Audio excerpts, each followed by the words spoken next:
Déjà depuis quelques semaines, nous sommes dans le livre de Josué.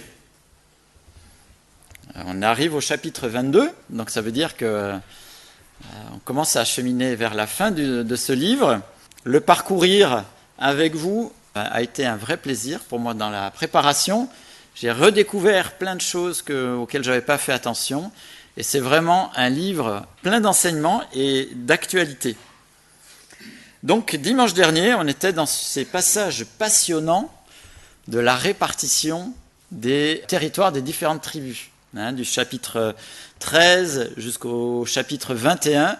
Enfin, ce que Dieu avait promis depuis des dizaines, centaines d'années, enfin ça se réalise et ils peuvent rentrer dans les possessions. Donc il y a cette répartition qui est faite.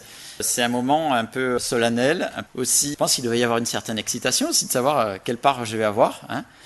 Et on avait pu voir la carte avec toutes ces répartitions.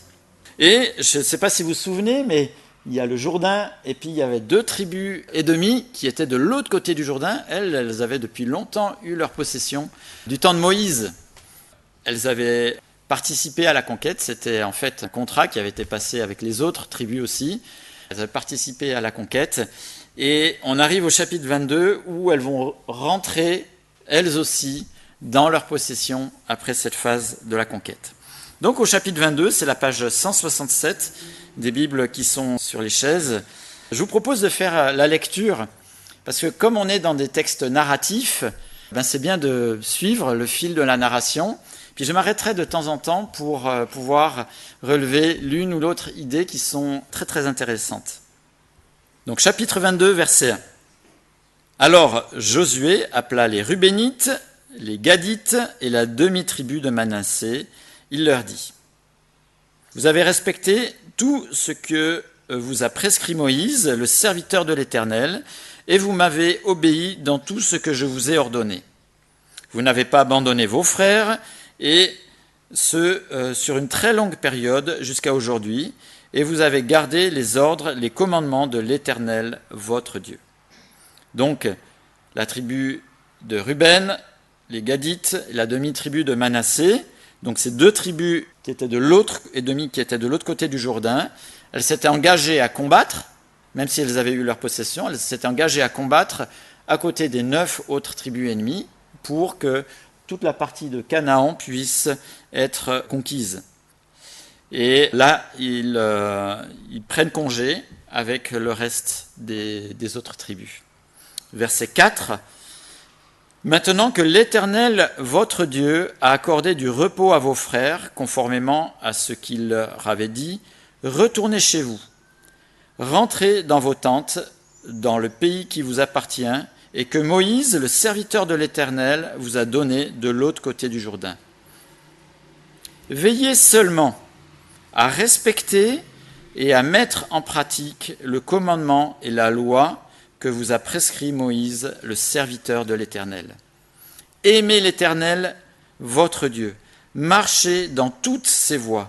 Gardez ses commandements, attachez-vous à lui et servez-le de tout votre cœur et de toute votre âme. Recommandation avant de partir, peut-être les dernières, une synthèse en fait de ce qui est essentiel et mes recommandations fortes et très très utiles. Quand tout le peuple était ensemble, conduit par Moïse ou conduit par Josué, il y avait ce représentant de l'Éternel qui donnait la température, qui donnait le tempo d'être attaché à l'Éternel. Et ils ont suivi plus ou moins positivement les recommandations de Moïse et de Josué. Mais qu'en sera-t-il quand les tribus seront seules sans avoir ce conducteur envoyé de l'Éternel pour les guider dans la trajectoire que Dieu voulait pour eux? Que va devenir les différentes tribus, et particulièrement celles qui sont de l'autre côté du Jourdain? Le Jourdain faisait comme une frontière naturelle, et eux, ils étaient de l'autre côté. Un petit peu comme si les Tessinois retournaient chez eux. Il y a quand même une barrière naturelle qui fait qu'on est moins en contact, moins facilement que quand on est tous les uns à côté des autres. Et vous connaissez ce dicton, loin des yeux, loin du cœur. C'est pour ça que Josué rappelle ici l'essentiel de ce qui doit faire la vie d'une personne du peuple et la vie d'une tribu. Et en fait, il y a 3 types de recommandations qui sont dites ici. Aimer l'Éternel, il me semble que ça rejoint le premier commandement. Vivre selon ses recommandations et le servir. Aimer, vivre selon ses recommandations, c'est-à-dire les lois, les préceptes, etc. Et le servir, c'est-à-dire que vraiment l'adoration puisse être dirigée vers l'Éternel. Et en notant ces 3 grands points, aimer, vivre et servir, je me suis dit, tiens, ça fait AVS. Mais c'est un moyen mémotechnique, comme un autre, pour pouvoir s'en souvenir. Aimer, vivre et servir. Excellent résumé, je trouve, parce que pour nous, c'est exactement la même chose. Nous devons aimer l'Éternel, nous devons vivre selon ce qu'il nous dit dans sa parole, et nous devons le servir aussi. Et j'ai pensé que c'était particulièrement intéressant, cette période estivale, de pouvoir se le rappeler. Et je trouve que ça va être vu qu'on a bien retenu ce moyen mémotechnique hautement réfléchi, ça va nous aider peut-être aussi pour notre intercession. J'ai noté qu'il y a 42 séjours d'été qui sont organisés par les différentes associations de l'action biblique. 42 séjours quand même. Ces séjours sont en général extraordinaires quand on est dans l'ambiance, quand on est conduit, tout est construit, le programme est organisé pour qu'on puisse avoir à la fois de la joie fraternelle et en même temps des moments bénis à l'écoute de la parole de Dieu. Mais qu'en sera-t-il pour chacun des participants une fois qu'il sera rentré chez lui? Est-ce qu'il aimera l'Éternel? Est-ce qu'il vivra selon ses préceptes? Est-ce qu'il aura envie de le servir? Et que ça puisse peut-être être, comme les recommandations qu'il y a eu ici de Josué, peut-être un peu notre accent pour la prière cet été, par rapport aux différents séjours qui vont se dérouler. Quand on pense particulièrement à un séjour, c'est bien de prier pour que le séjour se passe bien, mais la vie n'est pas faite que de séjours particuliers, la vie elle est faite surtout de ce qui est après, que ça puisse peut-être nous aider à prier en ce sens. Je continue la lecture, verset 6. « Puis Josué les bénit et les renvoya chez eux, et ils rentrèrent dans leur tente. » Verset 6. Maintenant au 7. Moïse avait donné un héritage en Basan à une moitié de la tribu de Manassé, et Josué donna à l'autre moitié un héritage auprès de ses frères de ce côté-ci du Jourdain à l'ouest. Lorsque Josué les renvoya vers leurs tentes, il les bénit et leur dit : « Vous retournez à vos tentes avec des grandes richesses, avec des troupeaux très nombreux et une quantité considérable d'argent, d'or, de bronze, de fer et de vêtements. Partagez avec vos frères le butin de vos ennemis. » Donc ce butin avait été gagné dans les différentes conquêtes et dans les différentes villes, sauf celles dont le butin avait été entièrement consacré à l'Éternel. Ce que je trouve intéressant dans ce court passage, le butin n'est pas que uniquement pour ceux qui ont combattu. Partagez le butin, il est dit, il me semble que j'ai bien lu, partagez le butin, partagez avec vos frères le butin de vos ennemis. En fait, le butin, il n'est pas uniquement pour les soldats qui ont combattu. Ils rentrent, et ils devront le partager. Je trouve que c'est très très intéressant, parce que ce n'est pas forcément ceux qui sont à la guerre qui profitent uniquement du butin. Et on pourrait même dire d'une manière un peu triviale, même ceux qui, entre guillemets, n'ont rien foutu, auront aussi une part du butin. Intéressant, En fait, ils n'ont pas rien foutu, ils sont occupés de tout le territoire qui était de l'autre côté, ils sont occupés de toute la possession pendant ce temps-là. Mais je trouve que c'est intéressant par rapport au schéma que nous rendent nos sociétés modernes. On est un petit peu aussi dans le même cas, c'est-à-dire que Dieu nous donne les capacités pour pouvoir travailler, pour avoir un travail, pour avoir un salaire. Parmi nos salaires, une part non négligeable est retenue pour le bien du canton, pour le bien de la Confédération, pour la ville, le canton, la confédération, et ce pour qu'on ait un système scolaire, par exemple, qu'on ait un système judiciaire, de santé, et plein d'autres choses, qu'on ait des routes, et ainsi de suite. C'est-à-dire que certains partagent pour le bien commun de tous. Et c'est sûr que quand on lit les lois bibliques, particulièrement dans l'Ancien Testament, des fois ces lois, elles sont un peu rébarbatives. Je ne sais pas si c'est la première lecture que vous prenez le matin, mais nombre des lois qui sont dans la Bible ont été une source d'inspiration, à la fois pour les droits de l'homme et pour nombre de nos sociétés occidentales. Alors on pourrait prier pour que, avec le temps, nos responsables s'en écartent le moins possible. Le fait qui a été ici, je trouve, nous donne à réfléchir, parce qu'on est souvent sollicité à réfléchir, parce que des lois nous sont soumises. Et entre droits, devoirs, et on vote par rapport à ces lois qui nous sont soumises. L'exemple qui est donné là, est-ce qu'il est un exemple qui nous inspire ? Est-ce que cette idée du bien commun pour toute une nation, surtout quand il s'agit de répartir des richesses, est-ce que ça nous habite ? En tout cas, c'était le conseil qui avait été donné ici, c'est-à-dire que tout le trésor de guerre devait être partagé avec ceux qui étaient restés de l'autre côté du Jourdain. Et il me semble que nous ici, on est au bénéfice des générations précédentes qui ont eu cet idéal, c'est-à-dire de répartir le bien commun pour l'ensemble de notre société.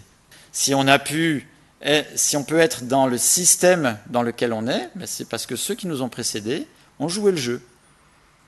Ils ont donné pour le bien commun de la nation. Et je pense que c'est important de se dire que ce n'est pas juste une idée qui est un idéal juste politique, mais c'est aussi une manière dont Dieu avait inspiré Josué pour qu'il y ait une forme qui puisse profiter à l'entier de la population.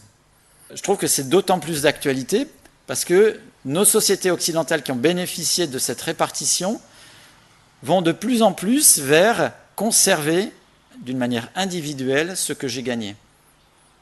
Si vous regardez bien, soit sur le plan européen, de plus en plus, on est incité à plutôt garder plutôt que de répartir. Et ici, on a un bel exemple que dans la pensée de Dieu, ce n'était pas juste la personne uniquement qui était au cœur des réflexions, mais c'était l'ensemble du peuple. C'est une manière concrète aussi de réfléchir à aimer son prochain. Une action concrète d'aimer son prochain. Penser à la répartition globale. Et j'ai un ami qui m'avait souligné cette remarque, que pour lui, c'était un privilège de payer des impôts.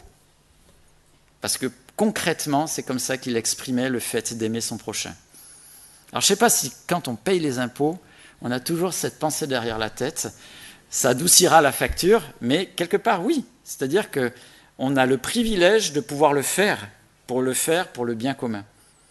Après, ce qu'il en est fait, ce n'est pas notre responsabilité. Notre responsabilité, c'est de pouvoir partager ce que Dieu nous a permis d'avoir pour le bien commun. Vous voyez comme le livre de Josué peut être d'une actualité étonnante, et de voir que ce peuple si antique, si rétrograde, avait des pensées qui étaient déjà bien plus modernes que l'on ne pense. Alors si rétrograde, c'était, je dirais, de l'humour que j'ai fait, c'est pas ma pensée profonde. Alors est-ce qu'on reprend la lecture au verset 9, après avoir partagé ce trésor ? Après avoir quitté les Israélites à Silo, c'était un peu le camp de base du peuple d'Israël, dans le pays de Canaan, les Rubénites, les Gadites et la demi-tribu de Manassé repartirent pour aller dans le pays de Galad. C'était leur propriété et ils s'y étaient installés conformément à l'ordre que l'Éternel avait donné par l'intermédiaire de Moïse.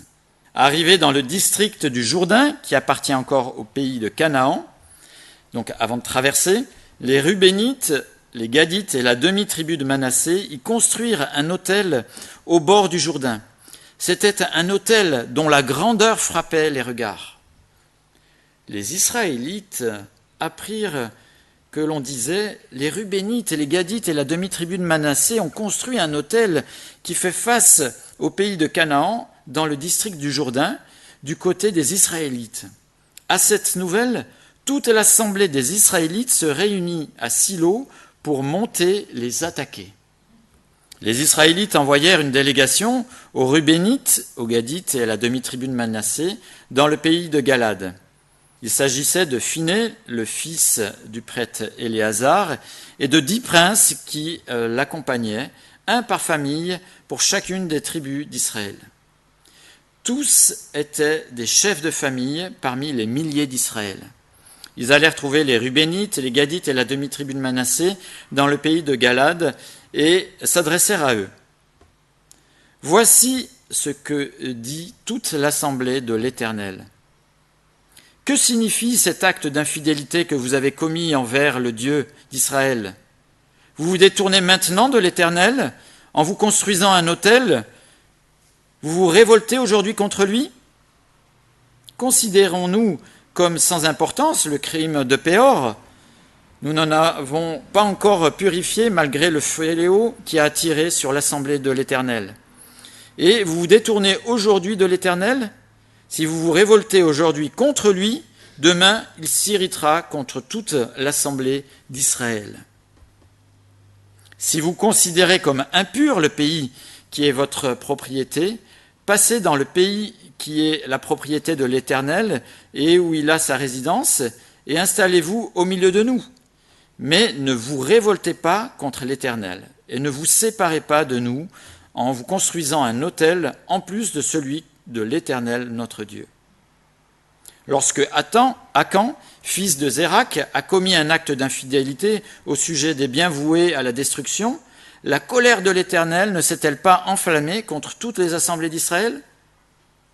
Akan n'a pas été le seul à mourir à cause de son crime.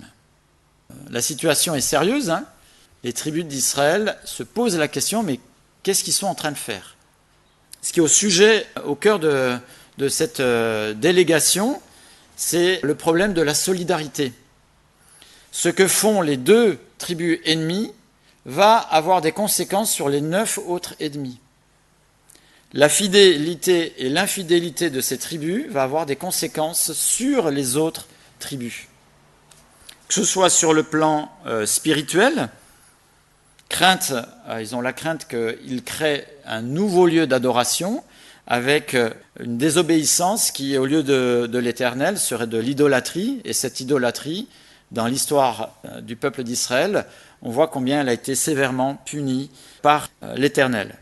Et des fois, même l'infidélité d'une personne a des conséquences sur tout le peuple. Et ça, on l'a vu dans le livre de Josué avec Akan. Akan avait pris du trésor de l'Éternel et c'est tout Israël qui a trinqué. Ou bien, il y a ce problème d'ordre spirituel, mais l'autre question qui est aussi au cœur de cette délégation, c'est que finalement, on ne sait pas trop s'ils n'avaient pas derrière la tête que finalement ces 2 tribus ennemies se sentaient moins légitimes que les autres dans la répartition et que peut-être ils pourraient faire sécession à un moment ou à un autre. La motivation qui est derrière cette délégation, c'est que l'honneur de l'Éternel soit sauf et que la solidarité du peuple puisse être positive. Et là encore, je trouve que cette interrogation des tribus d'Israël envers ces 2 tribus ennemies est intéressante. C'est-à-dire que l'honneur de l'Éternel était au cœur de leurs interrogations. Et je me suis posé la question, est-ce que ce que fait mon prochain, ce que fait mon frère ou ma sœur, m'intéresse par rapport à l'honneur de l'Éternel, ou est-ce que finalement je regarde ça d'une manière distante? Est-ce que l'honneur de l'Éternel passe avant mes choix personnels, mes réflexions, mes actions? Et on est beaucoup invités dans tout ce qui nous entoure à faire des choix personnels, à prendre des décisions personnelles, individuelles, et finalement qui se révèlent souvent individualistes. Mais la réalité, c'est que je fais ce que je veux, je choisis ce que je veux, et je n'ai pas finalement grand soin des conséquences que ça a autour de moi. Et on sait que c'est en fait faux, parce qu'au niveau sociétal, on voit que les choix individuels ont forcément des conséquences positives ou négatives dans la société. Cette notion, là encore, de solidarité du peuple habite cette délégation. Et il y a une interdépendance entre les tribus qui sont restées d'un côté du Jourdain par rapport aux autres tribus. Et est-ce que nous aussi, on a cette conscience que dans le peuple de Dieu, ce que je fais, ce que je vis, a des conséquences aussi au regard de mes frères et sœurs, de ceux qui m'entourent. Cette notion de solidarité. Alors qu'on est habité, voire même contaminé par cette pensée individualiste. Je fais mes choix, peu importe ce qui arrive autour. Et finalement, cette idée, je fais mes choix, fait que bien souvent, l'Église de Christ est une Église qui est cloisonnée d'individus ou d'individualistes. Mais la notion de solidarité, de ce que je fais a forcément des conséquences, nous habite beaucoup moins. Dans d'autres cultures, cette notion de solidarité est très forte. Mais en Occident, c'est un peu notre point faible. On est beaucoup habitué à ce que je fais, ça me concerne moi-même. Alors on est responsable de nos vies, mais ce que je fais a forcément des conséquences de l'autre côté. Dit d'une autre manière, Jésus en a parlé. En Matthieu, chapitre 18, verset 15. C'est un petit peu la même idée ici. Vous n'êtes pas obligé de chercher, c'est juste un verset, je vais vous le lire. Si ton frère a péché, va, reprends-le seul à seul. S'il t'écoute, tu as gagné ton frère. C'est beau, hein ? C'est exactement la même chose qui se passe ici. Ils avaient crainte qu'ils pêchent contre l'Éternel. Ils sont allés les voir. Ils en parlent en tête-à-tête. Bon, c'est un gros tête-à-tête, vu qu'ils sont une délégation. Mais c'est exactement la même idée. Parce que le bien commun, l'honneur de l'Éternel, le bien du peuple de Dieu passe avant les choix individuels.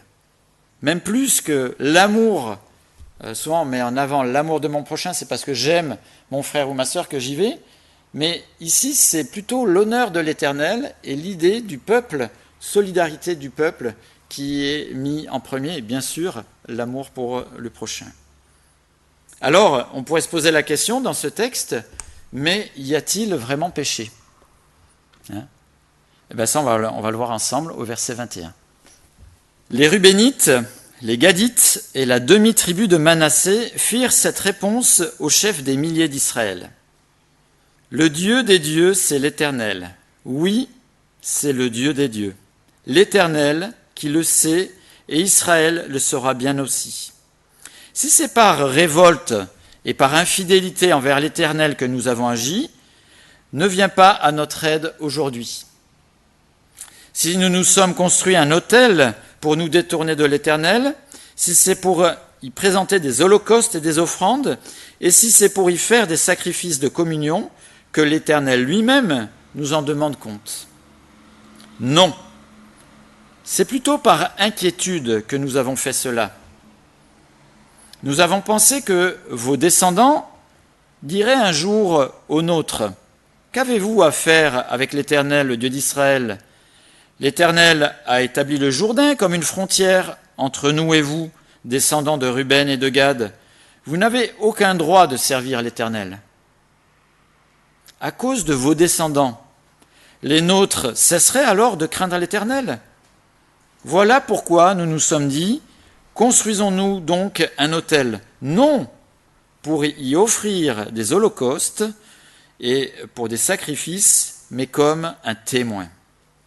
Il témoignera entre nous et vous, entre vos descendants et les vôtres, que nous voulons servir l'Éternel devant lui par nos holocaustes et par nos sacrifices d'expiation et de communion.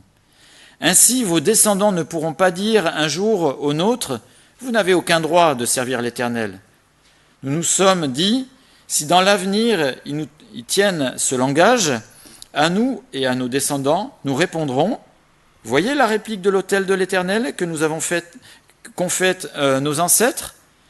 non pour des holocaustes et pour des sacrifices, mais comme témoins entre nous et vous. Nous ne voulons certes pas nous révolter contre l'Éternel et nous détourner aujourd'hui de lui en construisant un autel destiné à des holocaustes, des offrandes et des sacrifices, en plus de celui de l'Éternel, notre Dieu, qui est devant sa demeure. Lorsque le prêtre Phiné et les princes de l'assemblée, les chefs des milliers d'Israël qui l'accompagnaient, eurent entendu les paroles prononcées par les Rubénites, les Gadites et les Manassites, ils furent satisfaits. Phiné, fils du prêtre Éléazar, leur dit alors : « Nous savons maintenant que l'Éternel est au milieu de nous, puisque nous n'avons pas commis cet acte d'infidélité contre lui. Vous avez ainsi délivré les Israélites d'une intervention de l'Éternel. » Phiné, fils du prêtre Éléazar, et les princes quittèrent les Rubénites et les Gadites. Ils revinrent au pays de Galade, dans le pays de Canaan, vers les Israélites, et leur firent un rapport. Les Israélites furent satisfaits. Ils bénirent Dieu, et ne parlèrent plus de monter les attaquer et de dévaster la région qu'habitaient les Rubénites et les Gadites. Les Rubénites et les Gadites appelèrent l'autel Ed, car, dirent-ils, il est témoin entre nous que c'est l'Éternel qui est Dieu.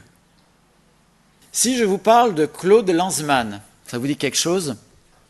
Oui, un petit peu, il est décédé il y a quelques jours. C'est le réalisateur du film documentaire, qui ne dure pas très longtemps, 9 heures, Shoah. Pourquoi cet homme a fait ce documentaire ? Pour qu'on n'oublie pas. Et pourtant, ça va vite. Il me semble que depuis les horreurs qui se sont déroulées dans ce cadre-là, il y a des pensées, on dit négationnistes. Ça n'a jamais existé. Quelques dizaines d'années, pas plus. En peu de temps, on oublie très vite ou on modifie très vite les faits. Et là, ici, il y a le souci par ces deux tribus ennemies qui sont de l'autre côté du Jourdain, qu'à la fois ils ne soient pas exclus d'Israël à l'avenir par les 9 autres, ou qu'à l'inverse, ces deux tribus ennemies ne fassent sécession par rapport aux 9 autres. Ils font partie d'un même peuple, et ce peuple n'a d'existence, pas par les conquêtes, pas par la sortie d'Égypte, mais ce peuple n'a d'existence que par l'Éternel. Et c'est ça qu'ils veulent laisser comme témoignage avant cette séparation géographique. Et je trouve que c'est très très intéressant ici, le souci de transmission à la génération et aux générations d'après. Et là encore, je me pose toujours des questions qui je ne devrais peut-être pas me les poser, mais là encore, je me suis posé la question. Et nous, quel témoignage on laisse aux générations qui arrivent? Quel témoignage de l'Éternel nous laissons aux générations qui arrivent?